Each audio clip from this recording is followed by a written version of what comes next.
আমরা লোকের মুখে খবর পেলাম, যাবার পরে হসপিটালে আমরা ছুটাছুটি করে যাই, যে দেখি নাকি আমাদের ভাইপো, দিয়ে আবার তুলাতুলি করে নিয়ে আবার ভর্তি করি। ভর্তি করার পরে আমাদেরকে আবার ওইখান থেকে বাইক দিলে, বলছে তোমাদেরকে থাকতে হবে না, আমরা ট্রিটমেন্ট করবো, এই সব আমাদের সব ছিল। ইনারা সব ছুটাছুটি করে গিয়েছিলো, আরও অন্য লোক গিয়েছিল।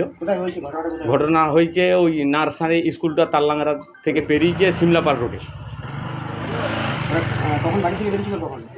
মোটামুটি 6:30টার পরে। বাইকে একটি বাইকে দুজনা ছিল। ডাম্পারের সাথে ওরা গাড়ি থাকা ডাম্পারটাতে ওরাই মেরেছে।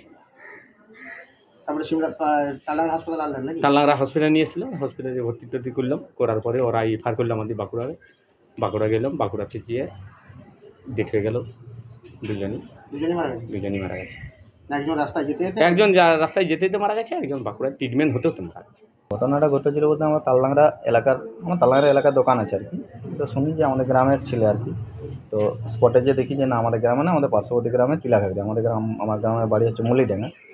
তো সঙ্গে সঙ্গে অ্যাম্বুলেন্স ডাকা হয়, ঠিক আছে। অ্যাম্বুলেন্সে আমরা দুজন আহত ব্যক্তিকে তাললাংরা গ্রামীণ হাসপাতালে নিয়ে এসে ভর্তি করি। ভর্তি করার পর ডাক্তারবাবু বলেন যে বাঁকুড়া নিয়ে যেতে হবে দুজনকে ইমিডিয়েট, এবং সঙ্গে সঙ্গে বাঁকুড়া নিয়ে যাওয়া হয়। বাঁকুড়া রাস্তায় যেতে যেতে একজন আব্দুল কাদের বলে যে ছেলেটি, সে মারা যায়। আর তেতাবুল যে বলে ওই ছেলেটি বাঁকুড়া সম্মিলন মেডিকেল কলেজে ওই আধ ঘন্টার পরেই মারা যায়।